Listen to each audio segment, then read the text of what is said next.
प्रणाम भारत के श्रद्धालु आत्माओं को। जब भी अंधकार घना होता है, एक किरण उसे चीरकर प्रकाश का मार्ग दिखाती है।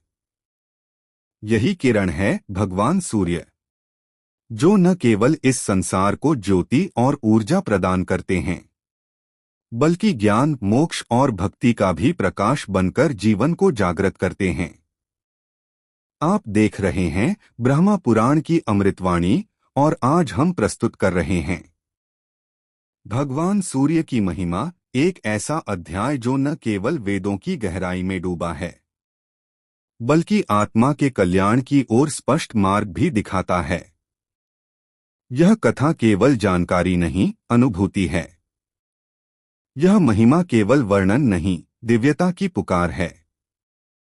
आइए हम सब मुनियों की भांति अपने मन, वाणी और आत्मा को स्थिर कर सुने वह ज्ञान जो स्वयं ब्रह्मा जी ने कहा। सूर्य उपासना से बड़ा कोई साधन नहीं, और सूर्य की कृपा से बढ़कर कोई फल नहीं। अब प्रारंभ करते हैं वो दिव्य संवाद। मुनियों ने कहा, सुरश्रेष्ठ, आपने भोग और मोक्ष प्रदान करने वाले भगवान भास्करों के उत्तम क्षेत्र का जो वर्णन किया है, वह सब हम लोगों ने सुना। अब यह बताइए कि उनकी भक्ति कैसे की जाती है और वे किस प्रकार प्रसन्न होते हैं। इस समय यही सब सुनने की हमारी इच्छा है। ब्रह्मा जी बोले, मन के द्वारा इष्ट देव के प्रति जो भावना होती है, उसे ही भक्ति और श्रद्धा कहते हैं। जो इष्ट देव की कथा सुनता, उनके भक्तों की पूजा करता तथा अनेकी उपासना में संलग्न रहता है, वह सनातन भक्त है। जो इष्ट देव का चिंतन करता, उन्हीं में मन लगाता, उन्हीं की पूजा में रत रहता तथा उन्हीं के लिए कर्म करता है, वह निश्चय ही सनातन भक्त है। जो इष्ट देव के लिए किए जाने वाले कर्मों का अनुमोदन करता, उनके भक्तों में दोष नहीं देखता, अन्य देवता की निंदा नहीं करता, सूर्य व्रत रखता तथा चलते फिरते, ठहरते, सोते, सूंघते और आँख खोलते, मीचते समय भगवान भास्कर का स्मरण करता है, वह मनुष्य अधिक भक्त माना गया है। विज्ञ पुरुष को सदा ऐसी ही भक्ति करनी चाहिए। भक्ति, समाधि, स्तुति और मन से जो नियम किया जाता और जो ब्राह्मण को दान दिया जाता है, उसे देवता, मनुष्य और पितर सभी ग्रहण करते हैं। पत्र, पुष्प, फल और जल, जो कुछ भी भक्तिपूर्वक अर्पण किया जाता है, उसे देवता ग्रहण करते हैं, परंतु वे नास्तिकों की दी हुई वस्तु नहीं स्वीकार करते। नियम और आचार के साथ भाव शुद्धि का भी उपयोग करना चाहिए। हृदय के भाव को शुद्ध रखते हुए जो कुछ किया जाता है, वह सब सफल होता है। भगवान सूर्य के स्तवन, जप, उपहार, समर्पण, पूजन, उपवास, व्रत और भजन से मनुष्य सब पापों से मुक्त हो जाता है। जो पृथ्वी पर मस्तक रखकर भगवान सूर्य को नमस्कार करता है, वह तत्काल सब पापों से छूट जाता है, इसमें तनिक भी संदेह नहीं है। जो मनुष्य भक्तिपूर्वक सूर्य देव की प्रदक्षिणा करता है, उसके द्वारा सातों द्वीपों सहित पृथ्वी की परिक्रमा हो जाती है। जो सूर्यदेव को अपने हृदय में धारण करके केवल आकाश की प्रदक्षिणा करता है, उसके द्वारा निश्चय ही संपूर्ण देवताओं की परिक्रमा हो जाती है। जो षष्ठी या सप्तमी को एक समय भोजन करके नियम और व्रत का पालन करते हुए सूर्यदेव का भक्तिपूर्वक पूजन करता है, उसे अश्वमेध यज्ञ का फल मिलता है। जो षष्ठी अथवा सप्तमी को दिन रात उपवास करके भगवान भास्कर का पूजन करता है, वह परम गति को प्राप्त होता है।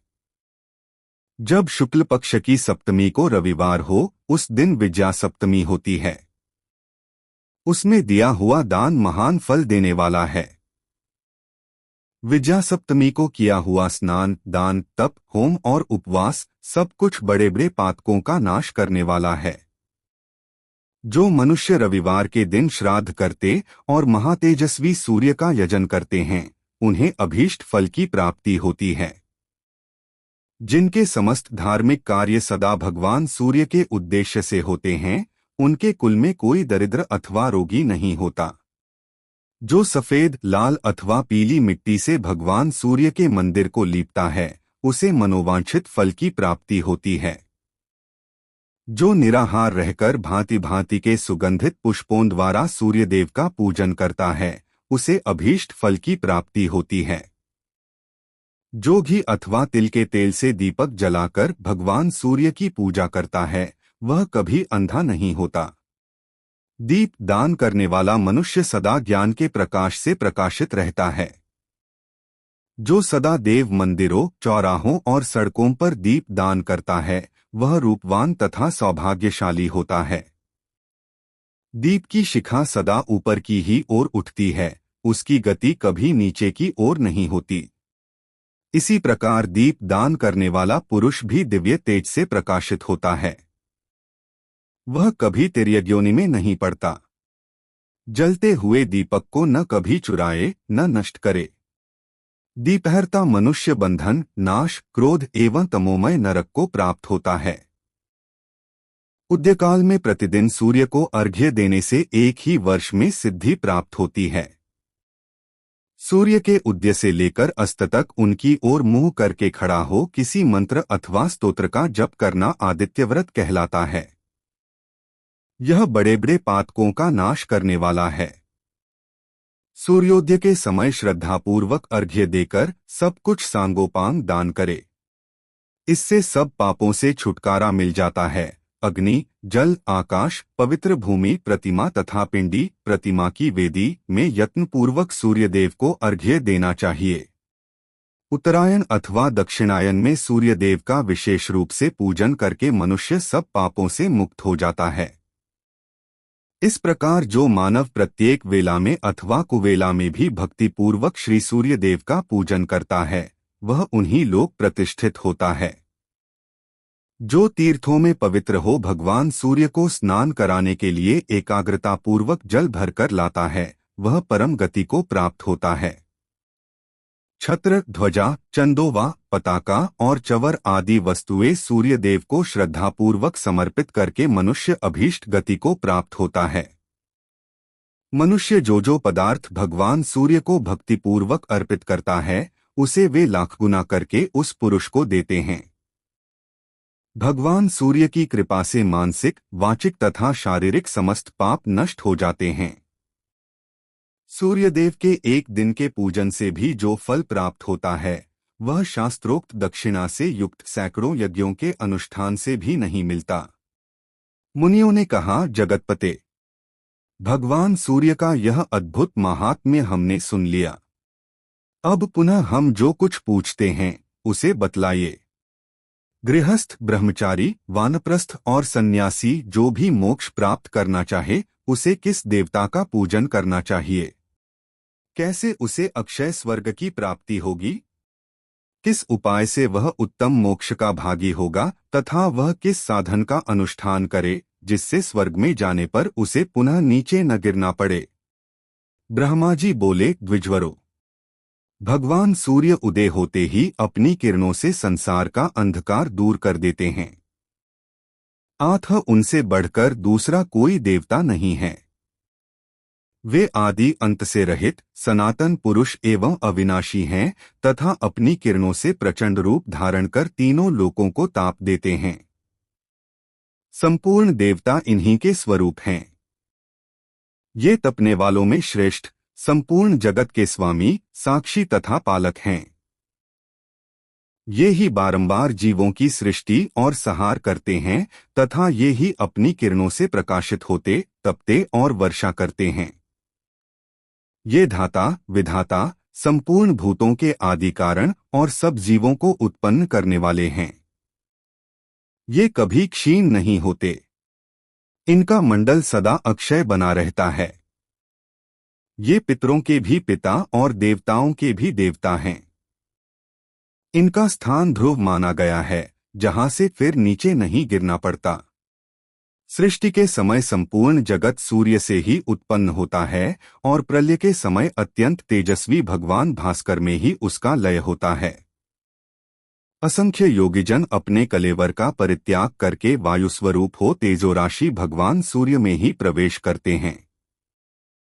राजा जनक आदि गृहस्थ योगी वाल्खिल्य आदि ब्रह्मवादी महर्षि व्यास आदि वानप्रस्थ ऋषि तथा कितने ही सन्यासी योग का आश्रय ले सूर्यमंडल में प्रवेश कर चुके हैं। व्यासपुत्र श्रीमान शुकदेव जी भी योग धर्म प्राप्त करने के अनंतर सूर्य की किरणों में पहुंचकर ही मोक्षपद में स्थित हुए। इसलिए आप सब लोग सदा भगवान सूर्य की आराधना करें, क्योंकि वे संपूर्ण जगत के माता, पिता और गुरु हैं। अव्यक्त परमात्मा समस्त प्रजापतियों और नाना प्रकार की प्रजाओं की सृष्टि करके अपने को 12 रूपों में विभक्त करके आदित्य रूप से प्रकट होते हैं। इंद्र, धाता, पर्जन्य, त्वष्टा, पूषा, अर्यमा, भग, विवस्वान, विष्णु, अंशुमान, वरुण और मित्र, इन 12 मूर्तियों द्वारा परमात्मा सूर्य ने संपूर्ण जगत को व्याप्त कर रखा है। भगवान आदित्य की जो प्रथम मूर्ति है उसका नाम इंद्र है। वह देवराज के पद पर प्रतिष्ठित है। वह देवशत्रुओं का नाश करने वाली मूर्ति है। भगवान के दूसरे विग्रह का नाम धाता है, जो प्रजापति के पद पर स्थित हो नाना प्रकार के प्रजावर्ग की सृष्टि करते हैं। सूर्यदेव की तीसरी मूर्ति पर्जन्य के नाम से विख्यात है, जो बादलों में स्थित हो अपनी किरणों द्वारा वर्षा करती है। उनके चतुर्थ विग्रह को त्वष्टा कहते हैं। त्वष्टा संपूर्ण वनस्पतियों और औषधियों में स्थित रहते हैं। उनकी पांचवी मूर्ति पूषा के नाम से प्रसिद्ध है, जो अन्न में स्थित हो सर्वदा प्रजाजनों की पुष्टि करती है।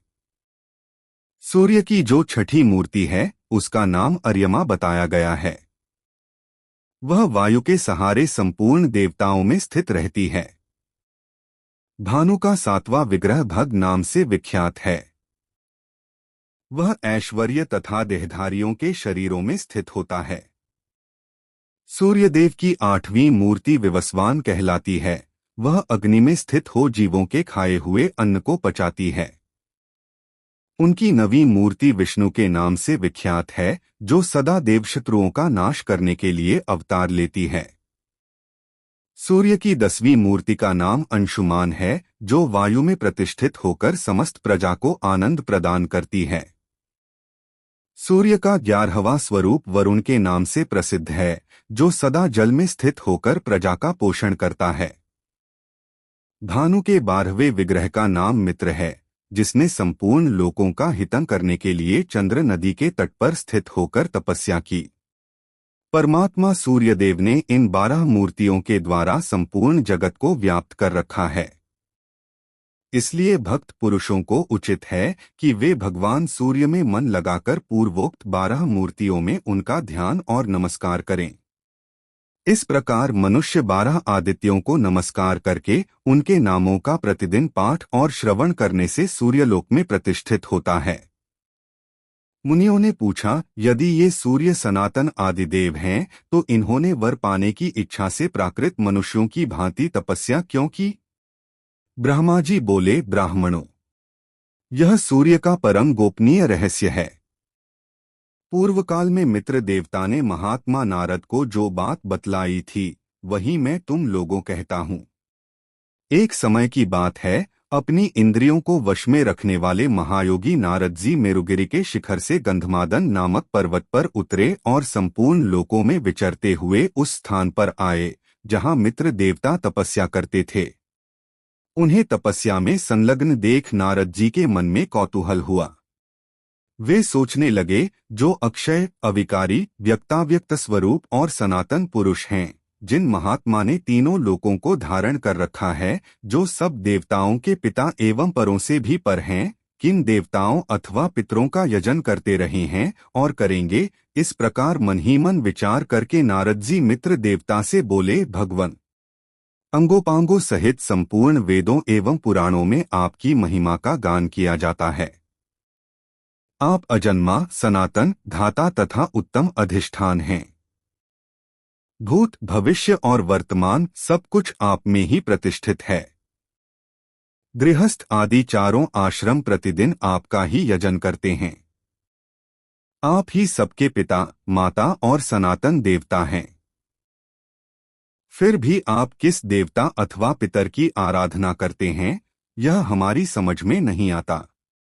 मित्र ने कहा, ब्राह्मण, यह परम गोपनीय सनातन रहस्य कहने योग्य तो नहीं है, परंतु आप भक्त हैं, इसलिए आपके सामने मैं उसका यथावत वर्णन करता हूँ।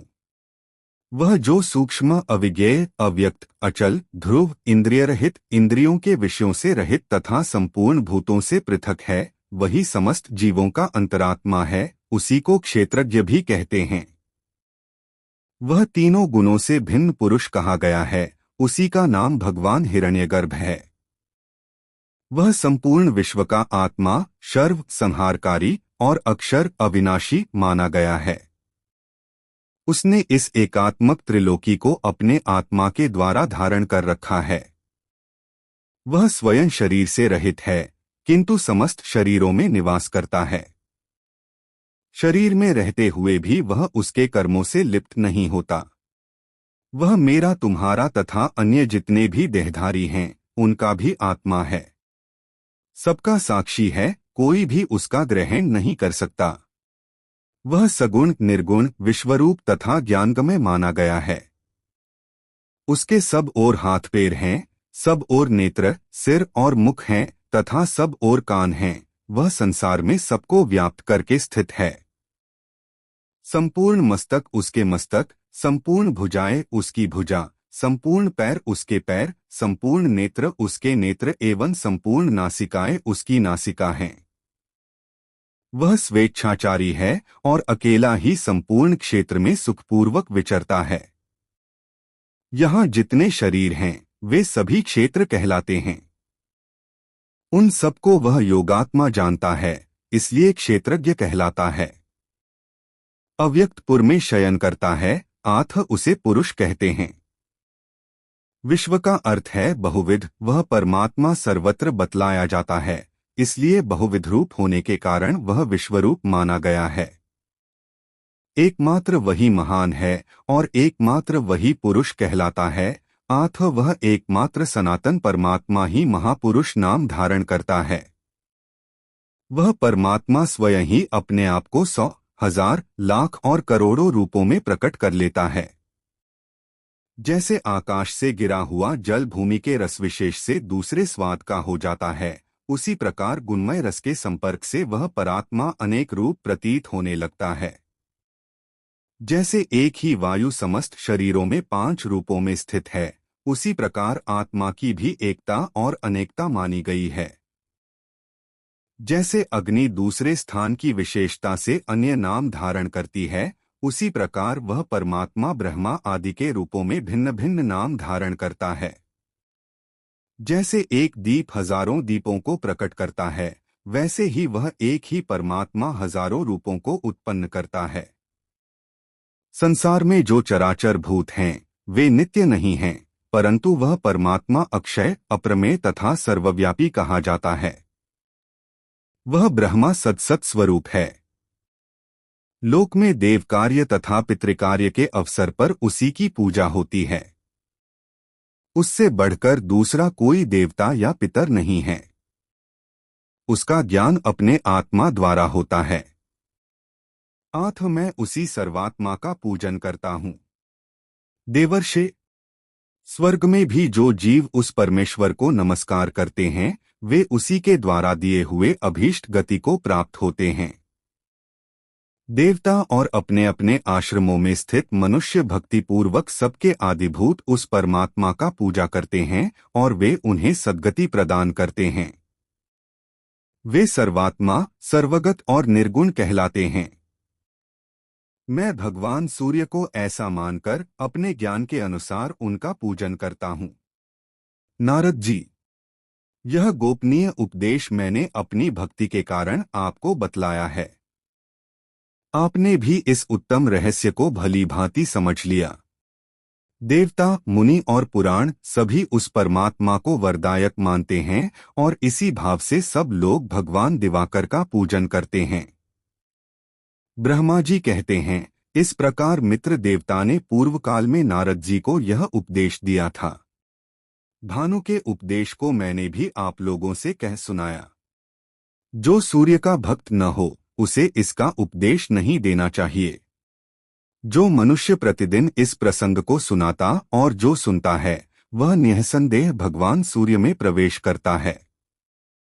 आरंभ से ही इस कथा को सुनकर रोगी मनुष्य रोग से मुक्त हो जाता है और जिज्ञासु को उत्तम ज्ञान एवं अभीष्ट गति की प्राप्ति होती है। मुनियो, जो इसका पाठ करता है वह जिस जिस वस्तु की कामना करता है उसे निश्चय ही प्राप्त कर लेता है।